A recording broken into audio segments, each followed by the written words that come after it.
Episódio 54, página 258 do livro Um Novo Mundo, o despertar de uma nova consciência.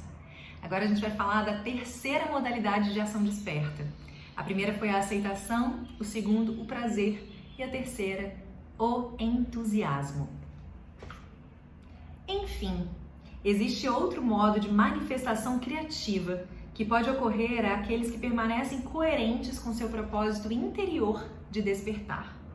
De repente, um dia, eles ficam sabendo qual é o seu propósito exterior. Tem uma grande visão, uma meta, e dali por diante trabalham no sentido de implementá-la.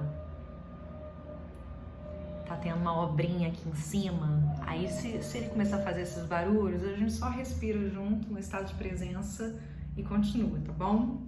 Que eu já tô gravando pela terceira vez, na esperança de que ele pause, mas ele sempre vem com uma surpresinha.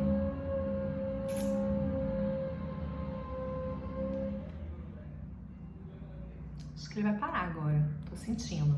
Ótimo. De repente, então, essas pessoas, elas ficam sabendo qual é o seu propósito exterior. Elas têm uma grande visão, uma meta, e dali por diante trabalham no sentido de implementá-la.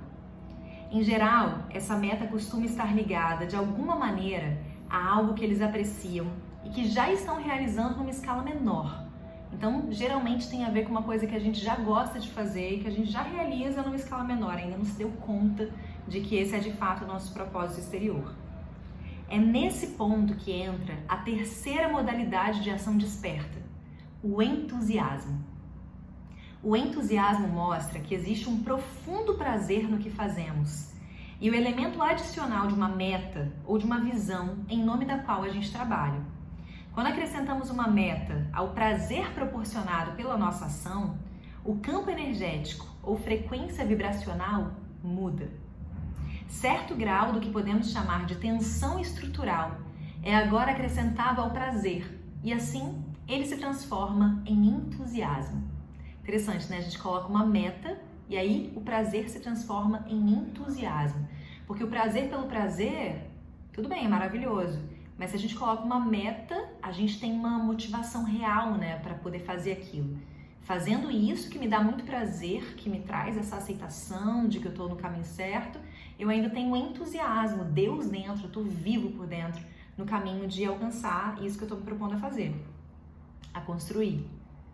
No ponto máximo da atividade criativa, alimentada por esse sentimento, haverá enorme intensidade e energia por trás do que executamos. Às vezes uma energia que a gente não sabe nem de onde vem, mas a gente tem, porque a gente está alimentado.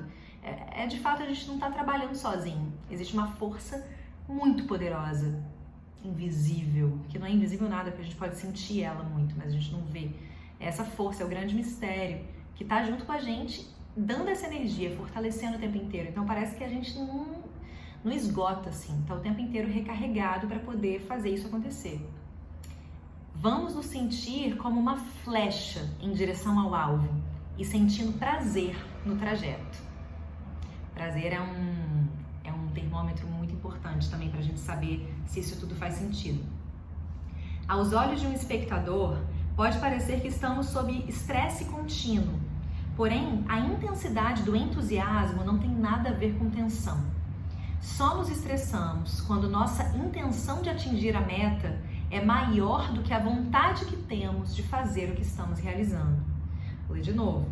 Só nos estressamos quando a nossa intenção de atingir a meta é maior do que a nossa vontade de realizar, de fazer o que a gente está realizando.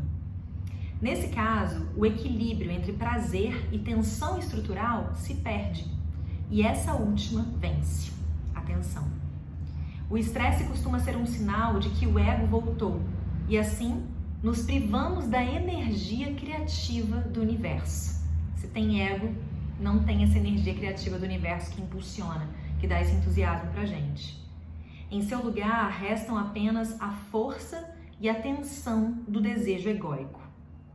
Com isso, precisamos lutar e trabalhar duro para alcançar o objetivo. É o que a gente costuma fazer, né? Tem que trabalhar duro, não é fácil não é assim, não tá pensando que é fácil, tem que se lascar mesmo. Isso tudo é o ego, são crenças relacionadas ao ego. A tensão diminui tanto a qualidade quanto à eficácia do que executamos sob a sua influência. Também existe uma forte ligação entre ela, a tensão, e as emoções negativas, como ansiedade e raiva.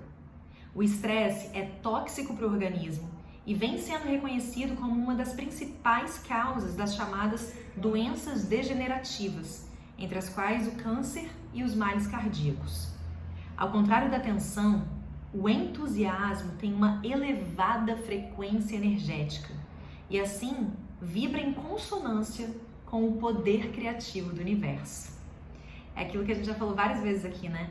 A gente tem que trabalhar para elevar a nossa frequência junto com essa frequência criativa do universo, com essa força oculta, esse grande mistério, grande poder, cada Deus, cada um chama do nome que quiser. Porque se a gente vibra nessa mesma frequência, parece que tudo flui. É igual a natureza, que flui de uma maneira muito natural, como o nome diz. A planta, a gente coloca a semente na terra, a única intenção dela é crescer, é florescer. Parece que todo o universo, toda a terra está fazendo força, está colocando toda a sua energia para que essa planta simplesmente cresça.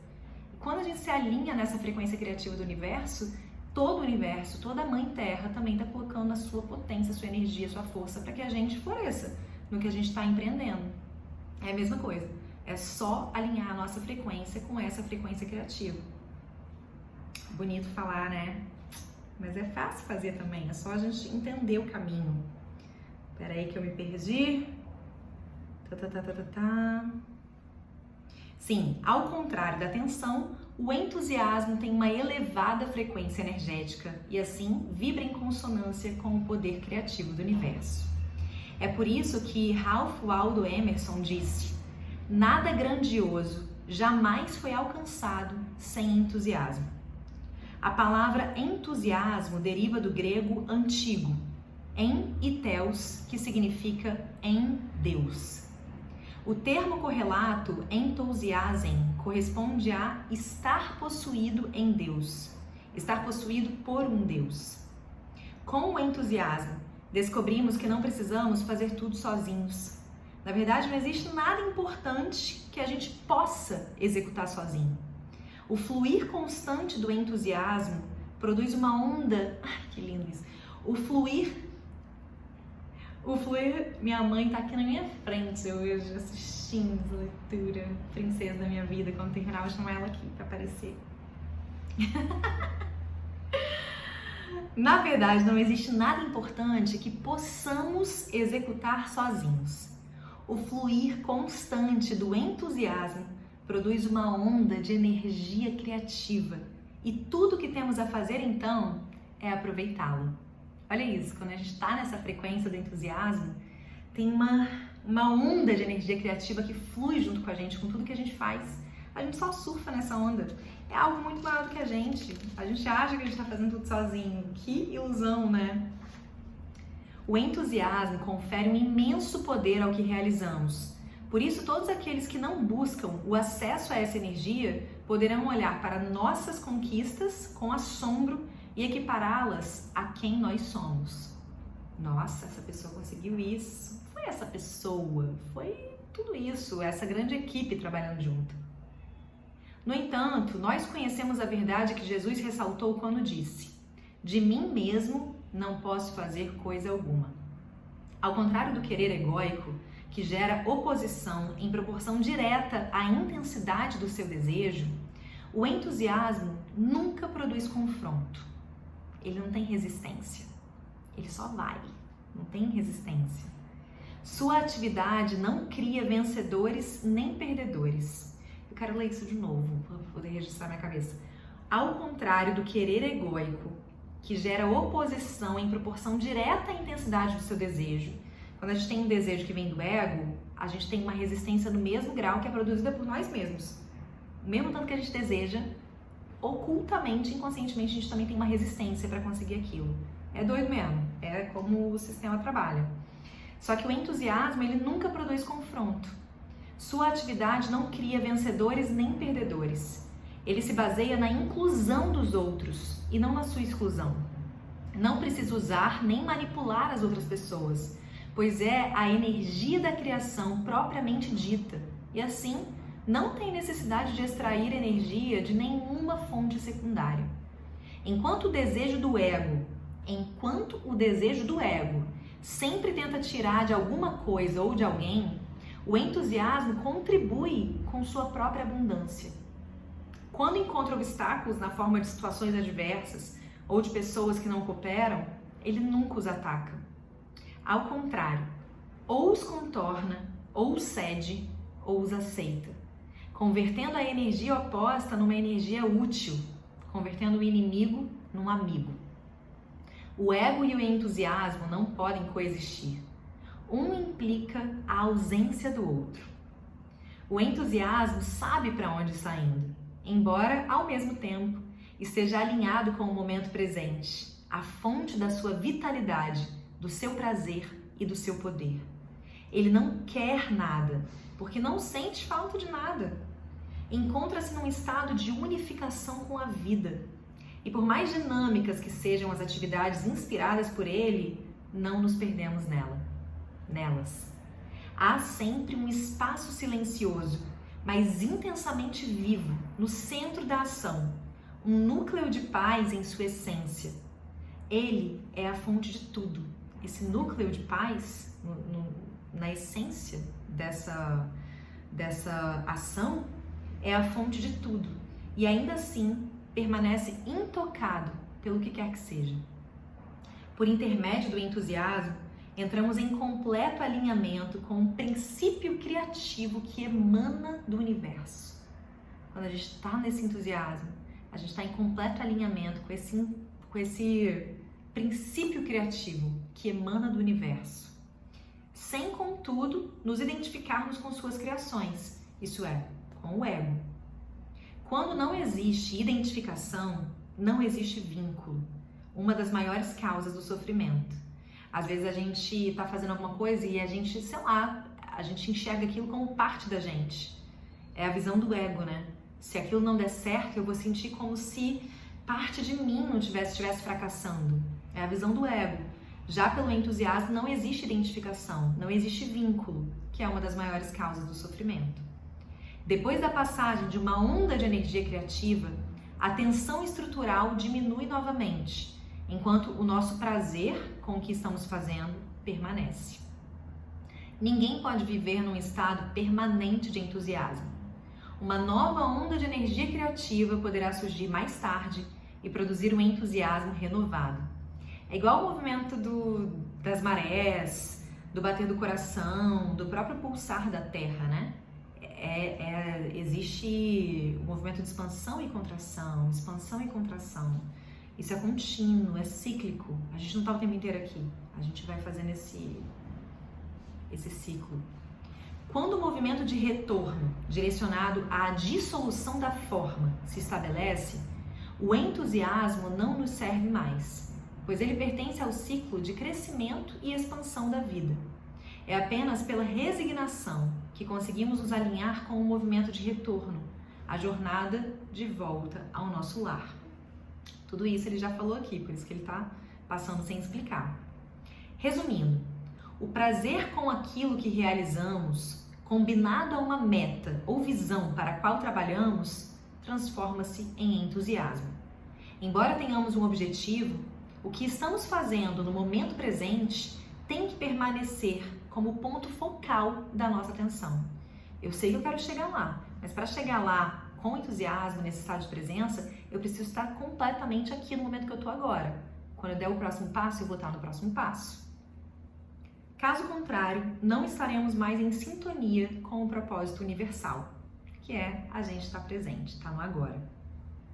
Não deixe que sua visão ou meta seja uma imagem inflada de si mesmo e, portanto, uma forma disfarçada do ego, como querer tornar-se uma celebridade do cinema ou da televisão, um escritor famoso ou um empreendedor milionário. Não deixe que sua visão ou meta seja uma imagem inflada de si mesmo. Isso é dos maiores desafios, né? Porque a gente cai nessa cilada o tempo todo. Essas metas acabam se tornando uma cilada do ego, né? Procure também se assegurar de que sua meta não esteja concentrada em ter alguma coisa, como uma mansão de frente para o mar, sua própria empresa ou uma fortuna no banco. Uma autoimagem exacerbada ou uma visão de si mesmo como alguém que tem isso ou aquilo são propósitos estáticos e, portanto, não lhe dão poder.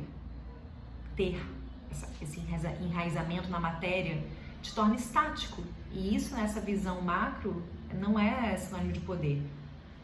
Em vez disso, torne seus objetivos dinâmicos, isso é, voltados para uma atividade em que você esteja envolvido e pela qual se ligue a outros seres humanos, assim como ao todo.